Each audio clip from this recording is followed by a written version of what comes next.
Dear friends, greetings. अभिवादन। आप सभी के साथ एक नई बुक स्टडी और समरी आरंभ करना चाहूंगा, जो कि बाइबल स्टडी से संबंधित है। बाइबल का अध्ययन कैसे करें, how to study the Bible. हालांकि बाइबल अध्ययन में ऑब्जर्वेशन, अवलोकन, व्याख्या, इंटरप्रिटेशन और एप्लीकेशन, कोरिलेशन जैसे विषय है, लेकिन इस धारावाहिक का मुख्य केंद्र रहेगा बाइबल व्याख्या के ऊपर, बेसिक बाइबल इंटरप्रिटेशन के ऊपर। जिन बाइबल पदों को हमने पढ़े हैं, उनका अर्थ को कैसे हम समझे, किस पद्धति के आधार पर उन पदों का अर्थ को निर्धारित करें। बुनियादी बाइबल व्याख्या और जो मुख्य सोर्सेस होने जा रहे हैं, वो बेसिक बाइबल इंटरप्रिटेशन जो पुस्तक है डॉक्टर रॉय बिजक के द्वारा। इसी के आधार पे हम अधिक विषयों को देखने जा रहे हैं। और साथ ही साथ डॉक्टर आर.सी. स्प्रोल के द्वारा लिखा गया बुक नोइंग स्क्रिप्चर के भी सहायता हम लेने वाले हैं। और जरूरत पड़ने पर टीएमएस के लेक्चर, जो कि डॉक्टर रॉस्कप के द्वारा लिए गए लेक्चर्स हैं, वहां से भी हम सहायता को लेने जा रहे हैं। लेकिन मुख्य केंद्र रहने जा रहा है बेसिक बाइबल इंटरप्रिटेशन, जो है डॉक्टर रॉय बिजक के द्वारा लिखा गया यह पुस्तक। और शुरुआत में इस पुस्तक में हम देख पाते हैं एक बिजनेसमैन, इनफैक्ट एक व्यवसायी, जो वास्तव में एक वित्त अधिकारी है, फाइनेंस ऑफिसर के बारे में एक घटना का उल्लेख किया गया है। वो एक यात्रा पर था और फिलिस्तीन से वो अपने घर लौट रहा था। और फिलिस्तीन से लौटते हुए वह यरूशलेम के दक्षिण पश्चिम में एक रेगिस्तानी सड़क पर था। और उस दौरान, इस सफर के दौरान, उसे पवित्र शास्त्र यानी कि बाइबल पढ़ने का अवसर मिला। और जब वो पढ़ रहा था, उसने देखा कि और एक आदमी उसके पास आया। उस व्यक्ति ने इस वित्त अधिकारी, फाइनेंस ऑफिसर से पूछा कि क्या वह जो पढ़ा जा रहा है, क्या वह जो पवित्र शास्त्र में से जो पढ़ रहे हैं उसे समझता है।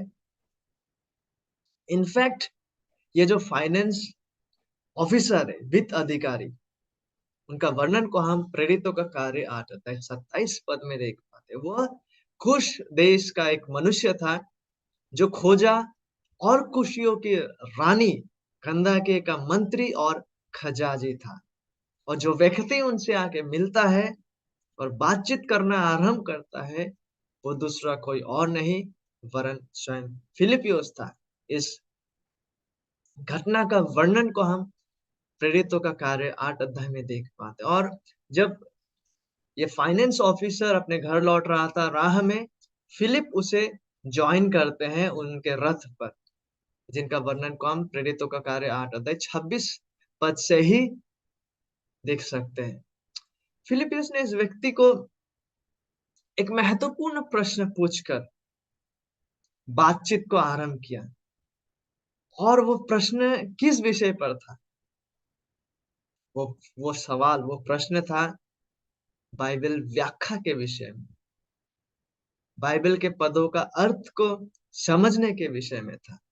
और जिस सवाल को फिलिपियस ने इस व्यक्ति से पूछते हैं, प्रेरितों का कार्य 8 अध्याय 30 पद में हम इस सवाल को देख पाते हैं।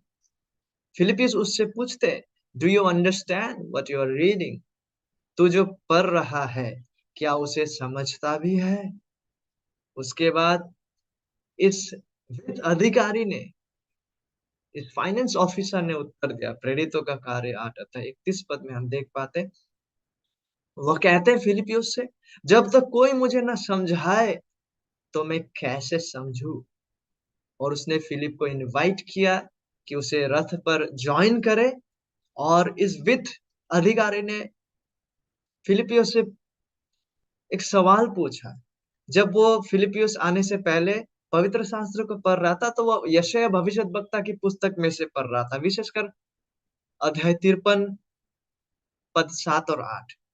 तो इस फाइनेंस ऑफिसर ने फिलिपियुस से पूछा कि भविष्यद्वक्ता यह किसके विषय में कहता है, अपने या किसी दूसरे के विषय में? और उनके प्रश्न से बाइबल पद की व्याख्या करने में मदद की आवश्यकता का पता चलता है कि इस फाइनेंस ऑफिसर को एक सहायता या मदद चाहिए था कि कोई उसे जो वो पढ़ रहे हैं उसे समझाए। उन्हीं के सवालों से ये पता चलते हैं और फिलिपियुस ने उसे समझाया कि यशायाह 53 का जो जिस व्यक्ति के बारे में वहां उल्लेख किया गया है वो यशायाह भविष्यद्वक्ता नहीं है, वरन प्रभु यीशु मसीह को वो संदर्भित कर रहा है। प्रभु यीशु मसीह के बारे में वहां बात किया जा रहा है और इस बातचीत के परिणाम स्वरूप यह वित्त अधिकारी ने प्रभु यीशु मसीह को अपने उद्धारकर्ता के रूप में ग्रहण किया, जिसका वर्णन को हम प्रेरितों का कार्य 8 अध्याय में देख पाते। और फिलिपियुस और इस वित्त अधिकारी के बीच में जो बातचीत हो रहा होता है, जिसका उल्लेख को हम बाइबल में देख पाते, वहां से कम दो बातें सामने उभर के आता है। सबसे पहला, बाइबल के किसी पृष्ठ पर शब्दों को देखने का मतलब ये नहीं है कि पाठक यानी जो बाइबल को पढ़ रहे हैं उनका सटीक अर्थ समझ गए हैं। Whenever a person reads the Bible, it doesn't necessarily mean that the person has indeed rightly understood the meaning of the text that he has been reading. देखिए, बाइबल व्याख्या से पहले बाइबल स्टडी में जो प्रोसेस है वो है observation. Bible पद क्या कह रहा है, क्या हो रहा है वहां पे, उन बातों को देखना। और ऑब्जर्वेशन एक महत्वपूर्ण विषय है, लेकिन ऑब्जर्वेशन के बाद ये जानना महत्वपूर्ण हो जाता है कि जिन चीजों को मैं देख रहा हूं उसका अर्थ क्या है। जैसे कि इस वित्त अधिकारी के साथ हुआ, उन्होंने देखा कि भविष्यद्वक्ता किसी के बारे में बात कर रहा है, उन्होंने ये ऑब्जर्व किया, लेकिन उनके पास सवाल ये था कि किसके बारे में बात किया जा रहा है, क्या अर्थ है इन पदों का। इसलिए कभी कभी यह सवाल आता है कि जो पढ़ा जा रहा है, जिसे मैं पढ़ रहा हूं, जिसे मैं देख रहा हूं, उसका अर्थ क्या है। और बहुत से लोग बाइबल के अंश पढ़कर उनके अर्थ के बारे में या तो भ्रमित हो जाते हैं, कंफ्यूज हो जाते हैं, या गलत समझ लेकर आते। Many those who read the scripture, there are many who are either confused or they falsely understand or falsely interpret the scripture. यह था पहला महत्वपूर्ण विषय। फिलिपियोस और इस वित्त अधिकारी के बीच में बातचीत जब हो रहा होता है, ये बातें सामने आता है। और दूसरी महत्वपूर्ण विषय, फिलिपियुस और उस वित्त अधिकारी के बीच में जो बातचीत जब हो रहा है, उस सत्य घटना से यह प्रदर्शित होता है कि सटीक गाइडेंस, जब सटीक मार्गदर्शन दिया जाता है, यह सटीक गाइडेंस जो है दूसरों को बाइबल में पढ़ी गई बातों की समझ लाने में या व्याख्या करने में सहायता प्रदान कर सकता है। When rightly guided, it is helpful for those who are studying the scripture so that they understand it correctly when they are rightly guided.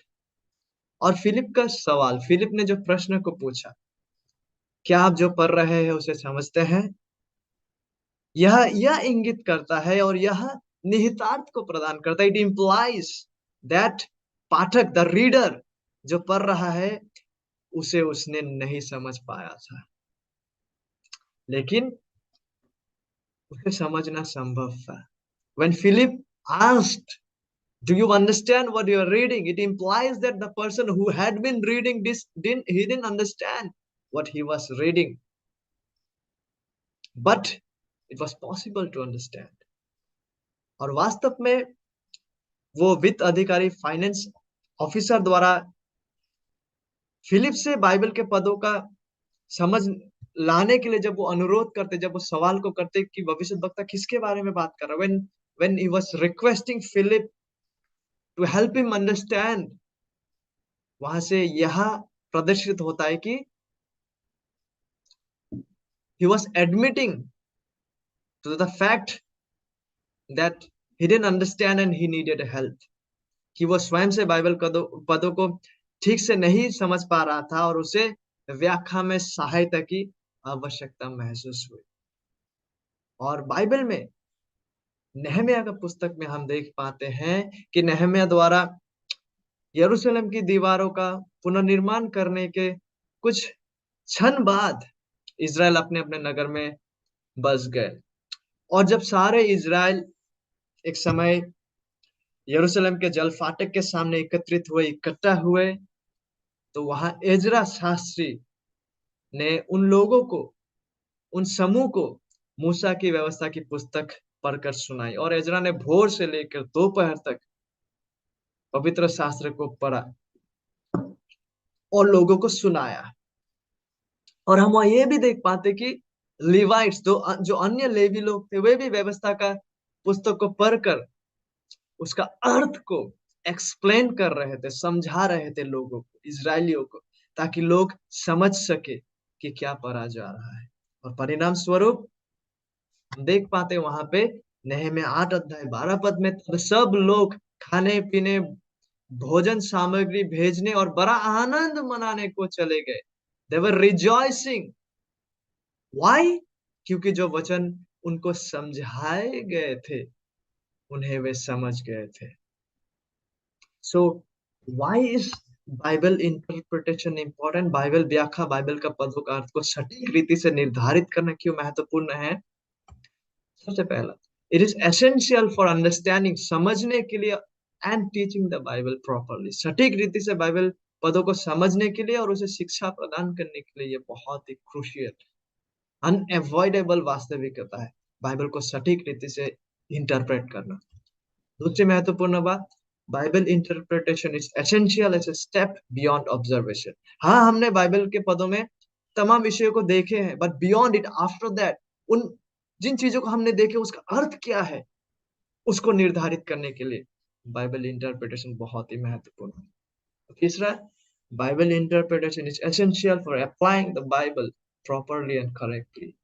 Bible को क्यों कर सटीक रीति से व्याख्या कर समझा जाना चाहिए? ताकि इसे हम अपने दैनंदिन जीवन में सटीक रीति से प्रॉपरली अपने अपने जीवन में इसका अभ्यास कर सके, इसका लागू कर सके। और आगे इसी विषयों को और भी विस्तार से इस पुस्तक पर व्याख्या किया गया है। प्रभु का इच्छा हुआ तो इसे हम कभी और देखेंगे। तब तक के लिए बने रहिए। Thank you. God bless you.